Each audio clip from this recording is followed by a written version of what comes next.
तैमूर पाशा ने जितने कॉन्फिडेंस से अर्जुमंद और अपनी बेटी अलीज़े के सामने ये बात की थी कि वो रमशा और सालार की शादी करवाना चाहता है और रमशा को इस घर में अब पूरा हक मिलेगा जो कि उसे पहले नहीं मिला था। लेकिन जब वो अपना ये फैसला सालार को सुनाता है तो सालार तो साफ इनकार कर देता है कि कमर अंकल, आप अपना डिसीजन यूँ मुझ पे इम्पोज नहीं करें, क्योंकि मैं रमशा से बिल्कुल शादी करना नहीं चाहता। वो मेरे साथ बिल्कुल कंपेटेबल नहीं है। लेकिन तैमूर पाशा भी कह देता है कि मैं तुम्हारे साफ इनकार को बिल्कुल नहीं मानूंगा। इनकार की कोई वजह ही नहीं बनती। और जब तुम अलीज़े के साथ शादी करने के लिए तैयार हो गए थे तो रमशा भी मेरी वैसे ही बेटी है, और यकीन मानो मैं रमशा को भी वो सब कुछ दूंगा जो मैं अलीज़े को देना चाहता था। लेकिन सालार कह देता है कि मुझे किसी चीज़ का कोई लालच नहीं है, बस मुझे पता है कि मैं रमशा के साथ शादी करके नहीं रह सकता।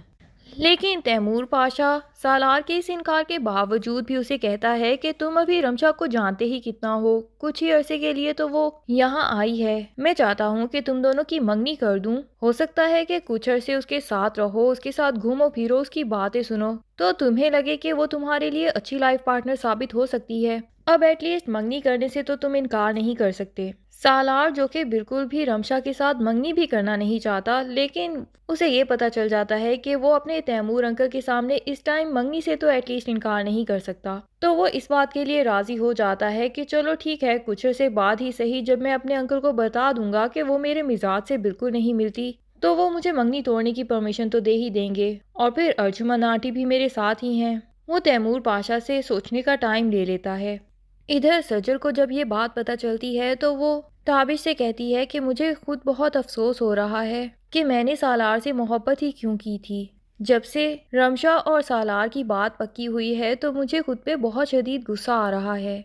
सजल बेचारी तो खुद को सालार के सामने बहुत ही ज़्यादा कमतर महसूस करती है, इसलिए वो उसके बारे में सोचना भी नहीं चाहती और ना ही उसके दिल में कोई ऐसी उम्मीद है कि सालार वापस आए और मुझसे माफ़ी मांगे। लेकिन सालार के दिल में सज्जल के लिए और ज़्यादा रिस्पेक्ट और मोहब्बत बढ़ चुकी है। अब वो अपने दोस्तों की कंपनी भी इंजॉय नहीं करता पहले की तरह, बल्कि हर टाइम उसके दिमाग पे सज्जल ही सवार रहती है। इधर रमशा पहुंच जाती है सालार के ऑफिस में, उसको ऑफिस से वापसी पे पिक करने के लिए। सालार उसे देख के हैरान होता है कि तुम आखिर यहाँ क्या कर रही हो। लेकिन रमशा सिर्फ और सिर्फ सज्जल को ये दिखाना चाहती है कि सालार के साथ मेरी बात पक्की हो चुकी है, ताकि सज्जल खुद ही सालार से दूर हो जाए। वो सालार को कहती है कि तुम्हारी और मेरी बात पक्की हो चुकी है और डैड ने कहा है कि वो बहुत जल्द हमारी शादी करने वाले हैं, इसलिए तुम्हारी शादी तो मुझसे ही होने वाली है, तो बिला वजह के मुझसे ये नाराजगियां और गुस्से खत्म करो। लेकिन सालार भी उसे साफ सुना देता है कि मेरा नाम लेने तक की हैसियत नहीं है तुम्हारी, मुझसे दूर ही रहो तो अच्छा होगा।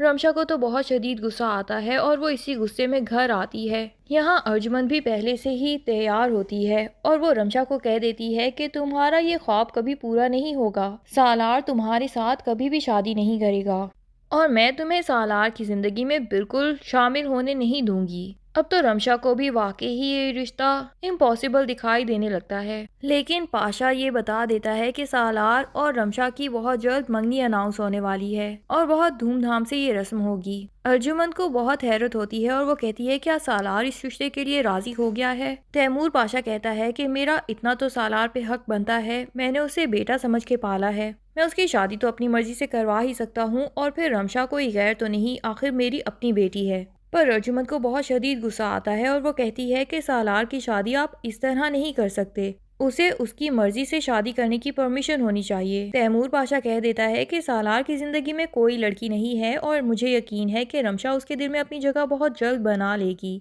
अर्जुमन गुस्से से सालार के पास आती है और उसे कहती है कि तुम्हें एक काम कहा था मैंने, तुमने वो भी नहीं किया, साफ तरीके से इनकार भी नहीं कर पाए, क्या तुम्हें भी रमशा पसंद तो नहीं आने लग गई। लेकिन सालार बताता है कि रमशा वो तो मेरी पसंद की लड़कियों से कोसों दूर है, मुझे वो कभी पसंद नहीं आ सकती। तो अर्जुमन पूछती है कि आखिर फिर तुम्हारी मर्जी के बगैर किस तरह तैमूर पाशा तुम्हारी और रमशा की मंगनी अनाउंस कर सकता है। सालार बता देता है कि अंकल ने इतना इमोशनली मुझसे बात की कि मैं उन्हें साफ इनकार नहीं कर पाया मंगनी से। उनको यही लगता है कि मैं उससे मंगनी कर लूँगा और कुछ अर्से उसके साथ रहूँगा तो शायद वो मुझे अच्छी लगना शुरू हो जाए और मुझे उसमें कुछ ना कुछ अच्छाइयाँ दिखाई दें। लेकिन मुझे रमशा कभी भी पसंद नहीं आ सकती और फिलहाल रिश्ते से तो मैंने उन्हें साफ इनकार कर दिया था, पर मंगनी का मैं इनकार नहीं कर पाया। पर आप बेफिक्र रहें, ये मंगनी भी मुझे रमशा से नज़दीक बिल्कुल नहीं कर सकती। मैं खुद ही उसे थोड़े ही अरसे बाद छोड़ दूंगा और मैं उसे कभी भी पॉजिटिव वाइब्स नहीं दूंगा। इतनी सेल्फ रिस्पेक्ट तो आखिर उसमें होगी कि जब मैं उसे बिल्कुल लिफ्ट ही ना करवाऊं तो वो खुद ही इस मंगनी को छोड़ दे। पर अर्जुमन को फिक्र हो जाती है कि ये रमशा जो चाहती है वो करके ही दिखाती है, और अब जिस तरह वो सालार के पीछे पड़ी है वो सालार को हाथ से जाने नहीं देगी, और स्पेशली अगर मंगनी हो गई तो उसके बाद सालार के लिए बहुत मुश्किल हो जाएगा इनकार करना। पर अर्जुमन के लाख कोशिशों के बावजूद भी वो ये मंगनी रोक नहीं पाती। दूसरी तरफ रमशा अपने घर जाती है और राबिया को भी मिठाइयाँ खिलाती है कि मेरा और सालार का रिश्ता पक्का हो चुका है, और साथ ही वो सज्जल के जख्मों पे नमक छिड़कने के लिए उसे भी खुश हो के बताती है कि मेरी बहन तू मेरी खुशी में शरीक नहीं होगी क्या। सज्जल पूछती है कि कौन सी खुशी, तो रमशा बताती है कि मेरी और सालार की बात पक्की हो चुकी है, बहुत जल्द हमारी शादी होने वाली है। सज्जल के तो गले में मिठाई फंस जाती है और उसकी आंखों से आंसू आ जाते हैं, लेकिन रमशा उसके फीलिंग्स को खूब इंजॉय करती है और उसे कहती है कि लगता है मेरी बहन दिल से मेरी खुशी के लिए खुश है। तभी तो आंखों में भी आंसू आ गए और सज्जल भी फौरन से अपने आंसू पी जाती है और कहती है कि हाँ मैं वाकई तुम्हारे लिए बहुत खुश हूँ। और फिर कहती है कि मैं बस चेंज करके आती हूँ, फिर तुम सबके लिए चाय बनाती हूँ। लेकिन कमरे में आके वो अपने आप को कंट्रोल नहीं कर पाती और बेतहाशा रोती है, इतना कि उसे लगता है कि रो रो के वो किसी दिन मर जाएगी शायद। पर उसका दुख कभी भी खत्म नहीं होगा। ये तो ताबिश ही है जो ऐसे मुश्किल वक्त में उसे हौसला देता है और उसको इतने अच्छे तरीके से सब कुछ समझाता है कि उसे अपना आप बहुत मजबूत महसूस होने लगता है। ताबिश उसे कहता है कि तुम्हें सालार से मोहब्बत क्या नफरत भी करने की ज़रूरत नहीं, क्योंकि मोहब्बत करोगी तो वो तुम्हारे दिल में हमेशा रह जाएगा, और अगर नफरत करोगी तो तुम्हारे दिमाग पे सवार रहेगा।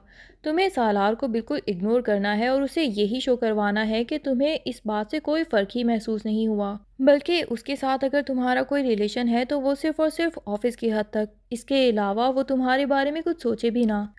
सज्जल ताबिश के कहने पे ऐसा ही करती है और जब वो ऑफिस जाती है तो वो पहले से भी ज़्यादा मजबूत सज्जल महसूस होती है। सालार को अलबत्ता उसके इस रवैये से पहले से ज़्यादा झंझलाहट होने लगती है कि अब क्या ये आखिर मुझे बिल्कुल बात ही नहीं करेगी। इधर एक इम्पॉर्टेंट मीटिंग होती है और सालार को अर्जुमन कॉल करके बुला लेती है।